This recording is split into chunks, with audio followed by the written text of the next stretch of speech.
if there's a foul, like in my case, double eye gouge. So if we want the fight to carry on fairly, I get a free foul on him, so I'll double eye gouge him back. I feel like that might be a tough one to pull off. I think that the first time a foul is inflicted, there should be an immediate point deduction. Yeah, you lose a round, but if it's a 5-round fight, you've still got another 20 minutes to go. But realistically, they're not going to let you like stand in front of him and nail him in the nuts, right? But why not? Let's get right into it. Huge stories are breaking all across the MMA world today, so we're not wasting a single second. This is Fight Grid, and these are the updates you need to know right now.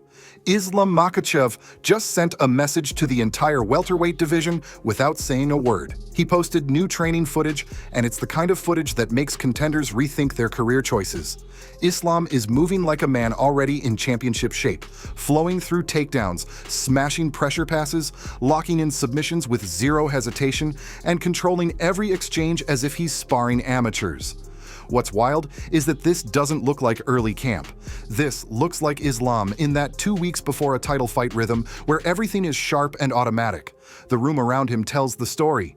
Partners don't look like they're getting worked with. They look like they're trying to survive. You're true, right?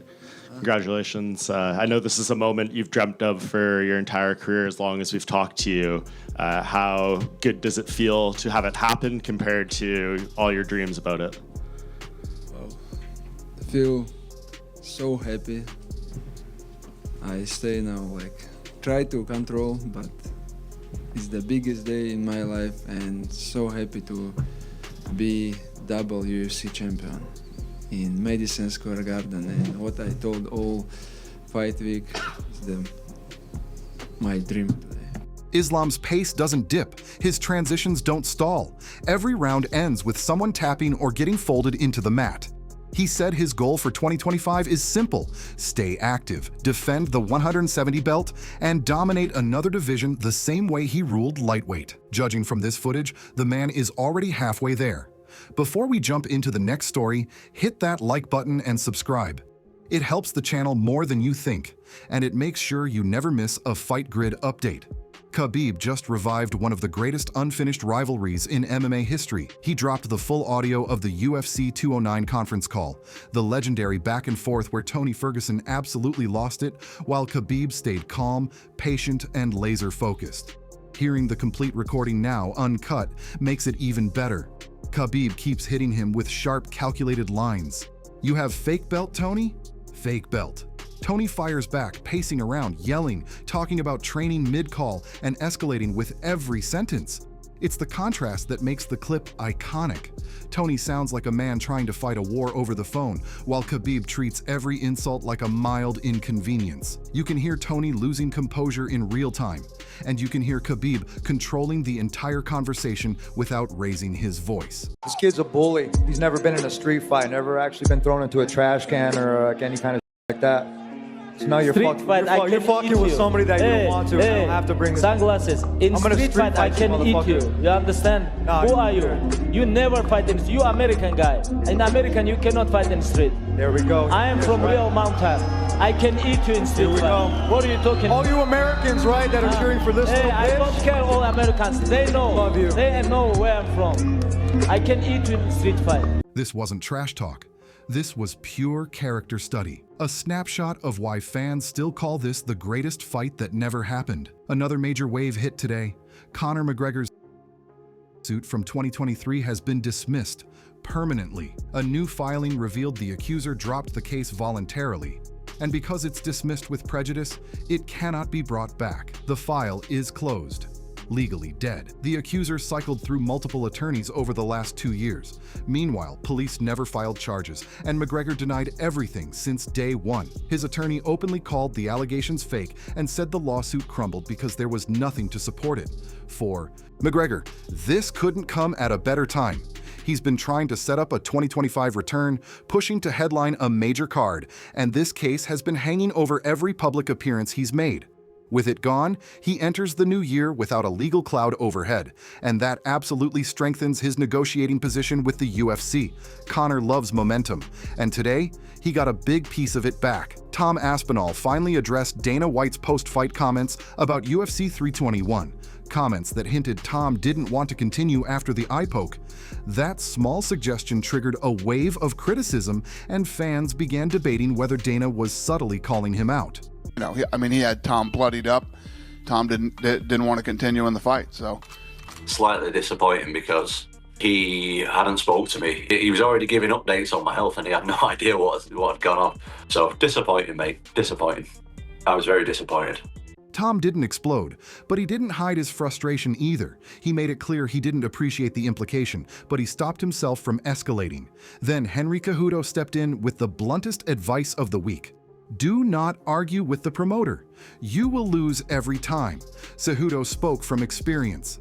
He explained that fighters think emotionally, but Dana operates like a businessman. Dana promotes. Dana pushes narratives. Dana doesn't soften his words and doesn't apologize for how they land. Cejudo told Tom that the worst mistake a champion can make is getting into a public back and forth with the UFC president. Not because Dana is right, but because Dana controls fights, storylines, timing, and opportunity. Tom's reaction was measured, but Cejudo's warning landed loud and clear. Fight opponents, not the boss. Merab Dvalishvili is back with another chaotic masterpiece. This time, it's a skit showing his morning routine, and it fits him perfectly. Bizarre, intense, and impossible not to watch. He brings the same wild energy he brings to ice lake dives, rooftop workouts, and half-insane training videos. Nothing about the skit feels forced. Merab simply exists in a state of comedy without trying. These clips don't just entertain fans, they build his profile at the perfect time.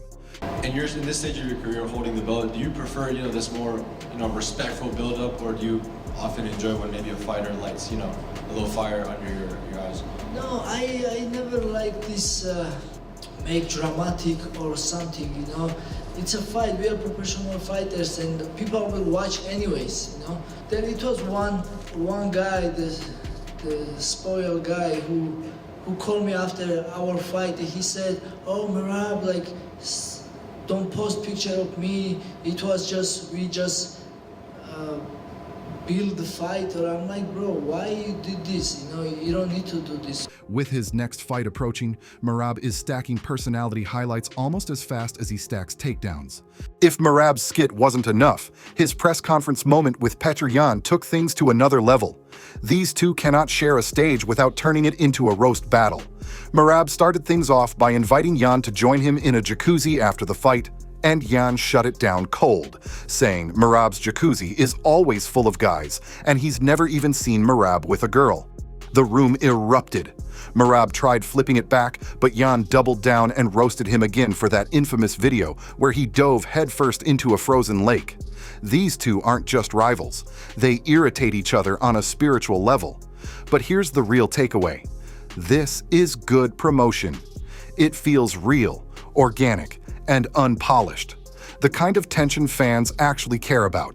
Their fight already had stakes. Now, it also has personality. One of the most unexpectedly impressive clips this week came from Alex Pereira, not because of what he did, but because of who he trained with. Mark Zuckerberg, a blue belt who trains almost daily, was seen rolling with the UFC champion. And here's the crazy part.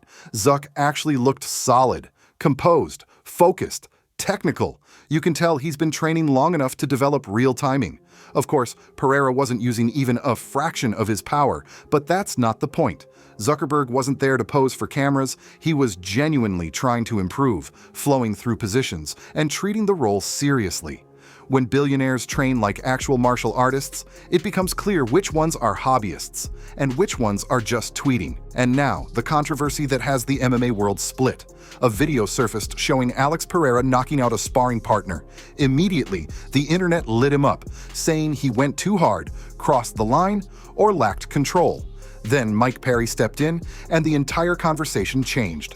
Perry said the clip is only a sliver of what happened. He defended Pereira as humble, controlled, and respectful, and explained that sparring with a champion creates two types of reactions.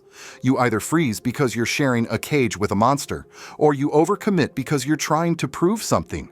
According to Perry, the body shots Pereira landed were hard, but not malicious. And when the punch landed upstairs, the partner may have acted it up or leaned into it for attention. Perry even hinted the gym might have pushed the clip for clout. He also revealed something important. Mike Perry refused to spar with Pereira that day because Poatan was going through heavyweights like a buzzsaw.